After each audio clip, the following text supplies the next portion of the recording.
मिलता है, ये 12,000 रुपए देके आपसे 2.5 लाख रुपए का चूना लगाते हैं। अगर यही है गुजरात का मॉडल, तो इस भारत को गुजरात का मॉडल नहीं चाहिए।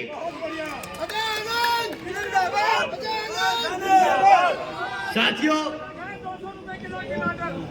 200 किलो रुपए टमाटर, तभी वो मुफ्त में राशन बांट रहे हैं।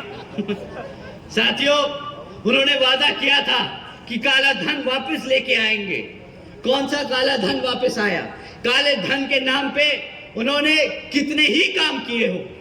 नोटबंदी करी, अब आप लोगों के पास, सबके पास डेटा है आरबीआई का कि भाई सारा काला धन तो दूर की बात, सारा कैश वापस आ गया, सारा कैश वापस सिस्टम में आके वापस चला भी गया। तो कौन सा काला धन इस केंद्र की सरकार ने रोक के दिखाया है? परंतु इस नोटबंदी के आड़ में इन्होंने जो हमारे गरीब भाइयों की कमर तोड़ दी, उसका जवाब अब आने वाले लोकसभा चुनाव में आप सबको इनके हाथ में कटोरा थमा के देने का काम करना होगा।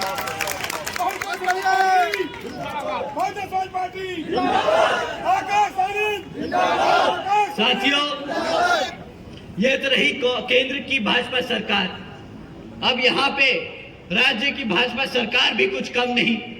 वह अपने आप को बहुत गर्व महसूस करते हैं जब बोलते हैं कि जी हमारी सरकार को बुलडोजर की सरकार बोला जा रहा है।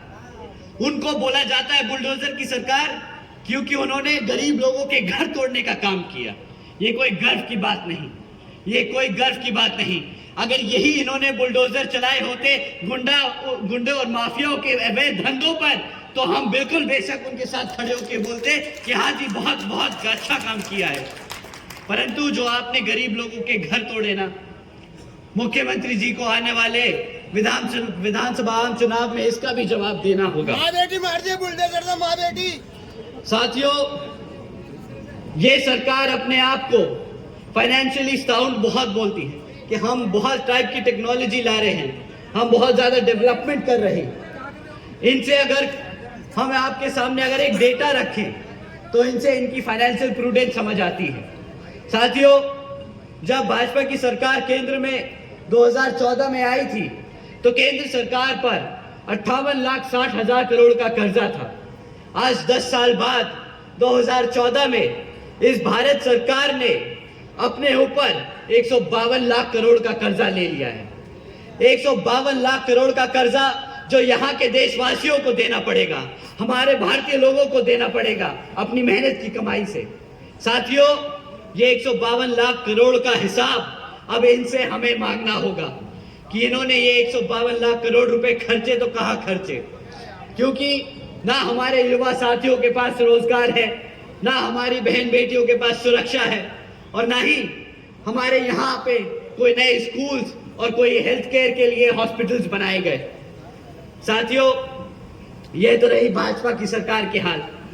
अभी आपके बीच में लाल टोपी वाले भी आएंगे, वो भी बोलेंगे कि हम आप लोगों के लिए आपके हकों की लड़ाई लड़ेंगे।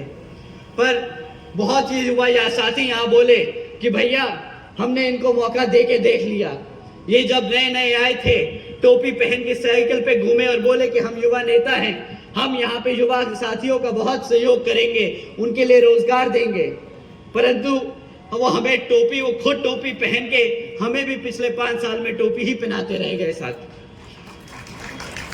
टोपी वाले थे कि साथियों, उन्होंने एक तरफा, जिस समाज ने उनको एक तरफा वोट डाला, पिछले कुछ दिनों ने आप लोगों ने सबने देखा कि किस तरह जब इस समाज पर उत्पीड़न हुआ, जब इस समाज पर तकलीफें आई, तो किस तरह इस समाज के समाजवादी पार्टी के अध्यक्ष चुप्पी साधे बैठे रहे। साथियों, जो आपके हकों के लिए नहीं बोल सकता, जो आपके हकों के लिए नहीं लड़ सकता, वो आपके वोटों का हकदार नहीं।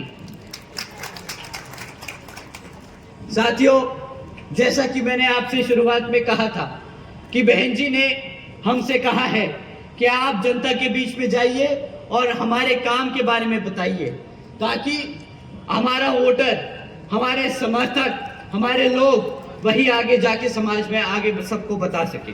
तो साथियों, मैं आपके सामने बहन जी के गवर्नेंस मॉडल के बारे में कुछ बातें बताना चाहूंगा।